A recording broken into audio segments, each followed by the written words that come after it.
সরাইলে সৈয়দটুলা পশ্চিমপাড়া ভোলন স্মৃতি ফুটবল টুর্নামেন্টের ফাইনাল খেলা অনুষ্ঠিত। প্রধান অতিথি বিএনপি নেতা অ্যাডভোকেট তপু।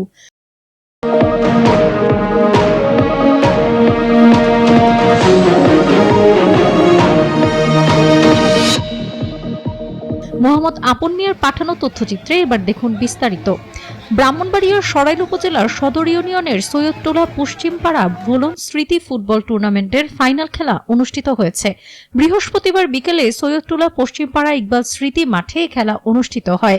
এতে প্রধান অতিথি হিসেবে বক্তব্য দেন উপজেলা বিএনপির সাধারণ সম্পাদক অ্যাডভোকেট নুরুজ্জামান লস্কর তপু। স্থানীয় সমাজসেবক আব্দুস সোবহান মাখনের সভাপতিত্বে অনুষ্ঠিত সভায় বিশেষ অতিথি ছিলেন উপজেলা বিএনপির সাংগঠনিক সম্পাদক দুলাল মাহমুদ আলী, সরাইল সদর ইউনিয়ন বিএনপির সভাপতি কাজল মিয়া, ওরুয়াইল ইউনিয়ন বিএনপির সাধারণ সম্পাদক এনামুল হক, স্থানীয় ওয়ার্ড বিএনপির সাবেক সভাপতি হাজি নুরুল হক, স্থানীয় সমাজসেবক সিদ্দিক আলী, হাবিব মিয়া, জাহাদ আলী, উপজেলা যুবদলের সিনিয়র যুগ্ম আহ্বায়ক নুরুল আমিন মাস্টার, যুবদল নেতা মিজান মিয়া, কৃষক দল নেতা জিন্নাত আলী, উপজেলা জাসাসের সভাপতি রিপন ঠাকুর, সদস্য সচিব সৈয়দ জাকির, জাসাস নেতা আব্দুল আলী, ছাত্রদলের সাবেক সদস্য সচিব মীর ওয়ালিদ, উপজেলা নবীন দলের সভাপতি অনিক হোসেন মৃধা, সাধারণ সম্পাদক সিরাজুল ইসলাম সিরাজ ও সহ সভাপতি আলমগীর মিয়া। খেলায় ৩২ দল বিভিন্ন পর্যায়ে অংশগ্রহণ করে। ফাইনাল খেলায় প্রতিদ্বন্দ্বী দলের মধ্যে সৈয়দটুলা পশ্চিমপাড়া চুমকি একাদশ বিজয়ী হন। রানার্স আপ হয় সরাইল একাডেমি একাদশ। খেলা শেষে বিজয়ী দলের অধিনায়ক স্থানীয় বিএনপি নেতা আবুল আলীর হাতে একটি ফ্রিজ পুরস্কার হিসেবে তুলে দেন খেলার প্রধান অতিথি অ্যাডভোকেট নুরুজ্জামান লস্কর তপু। এ সময় রানার্স আপ দলের হাতে একটি টিভি পুরস্কার হিসেবে তুলে দেন অতিথিবৃন্দ। পুরো টুর্নামেন্টের আয়োজক ছিলেন স্থানীয় এলাকার সমাজসেবক ও স্থানীয় বিএনপি নেতা মোশাররফ হোসেন এবং আবুল আলী। সার্বিক সহযোগিতায় ছিলেন স্থানীয় বিএনপির সক্রিয় কর্মী শফিক মিয়া, তাজুল মিয়া ও রশিদ মিয়া সহ স্থানীয় অন্যান্য এলাকাবাসী।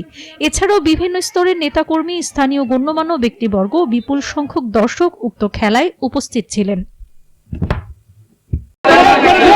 ঐতিহ্যবাহী সৈয়দটুলা পশ্চিমপাড়া ভোলন স্মৃতি ফুটবল টুর্নামেন্ট 2024 এর ফাইনাল খেলা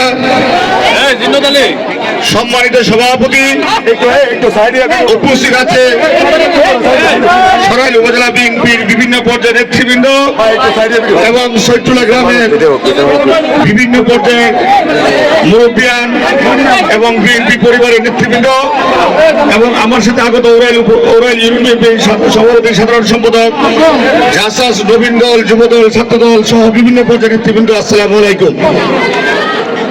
আজকের এই দীর্ঘ টুর্নামেন্ট শেষে অল্প কিছুক্ষণের মধ্যেই ফাইনাল খেলা শুরু হবে। হাজার হাজার দর্শকের উপস্থিতি প্রমাণ করে বিগত দিনগুলো যে টুর্নামেন্ট খেলাগুলো হয়েছে অত্যন্ত জাঁকজমক এবং প্রতিযোগিতামূলক ফুটবল খেলা হয়েছে। আজকের এই দুটি দল অংশগ্রহণ করছে সরাইল একাডেমি একাদশ ও সৈয়দটুলা পশ্চিমপাড়া একাদশ। দুই দলের উদ্দেশ্যে বলবো যে কোনো এক দল জয়ী হবে, যারা পরাজয় হবে পরাজয় থেকে মেনে নিয়ে আগামী দিনের টুর্নামেন্টে আরো ভালো করবে সেই প্রত্যাশা থাকবে। আর যারা বিজয়ী হবে তাদেরকে আগাম অভিনন্দন। পাশাপাশি খেলাধুলো হলো মানুষের মেধা এবং মননকে বিকশিত করে এবং সকল পাপ কাজ থেকে বিরত রাখে এবং শারীরিকভাবে সুস্থ রাখে, মনোবল চাঙ্গা রাখে। তাই আমরা এই খেলা নিয়মিত খেলাধুলা করব। আর এই ভোলন স্মৃতি পরিষদ যে আজকে আয়োজন করেছে, আমাকে প্রধান অতিথি হিসেবে আমন্ত্রণ করাই সরাইল উপজেলা বিএনপি পরিবারের পক্ষ থেকে আজকের এই আয়োজক সকলকে জানাই আন্তরিক ধন্যবাদ ও কৃতজ্ঞতা। পাশাপাশি আজকে সরাইল উপজেলা বিএনপির সদস্য সচিব, সাধারণ সম্পাদক এবং আগামী দিনের সকল রাজনৈতিক কর্মকাণ্ড এবং বিগত দিনে সকল রাজনৈতিক কর্মকাণ্ডে আমার সিঁড়ি হলো এই সৈয়দটুলা গ্রাম। সৈয়দটুলা গ্রামে দিয়ে আমার মানুষের ভালোবাসা, অকুণ্ঠ ভালোবাসা এবং সমর্থন নিয়ে রাজনৈতিক কর্মকাণ্ড চালিয়ে যাচ্ছি। আগামী দিনেও রাজনৈতিক, সামাজিক সকল কর্মকাণ্ডে শহীদুল্লাহ সাধারণ মানুষ সহ নেতাকর্মী যেভাবে সহযোগিতা করছে, সেই সহযোগিতার হাত আওয়ামী লীগ যেন আমার পাশে থাকে সেই প্রার্থনা করি। এবং আমিও শহীদুল্লাহ গ্রামের সকল আর্থসামাজিক সহ সকল রাজনৈতিক, সামাজিক, খেলাধুলা সকল কর্মকাণ্ড নিজেকে উজাড় করে দিয়ে আপনাদের পাশে থাকার প্রত্যয় ব্যক্ত করে আজকের এই ফাইনাল খেলার শুভ উদ্বোধন ঘোষণা করে আমি আমার সংক্ষিপ্ত বক্তব্য শেষ করছি। সকলকে ধন্যবাদ।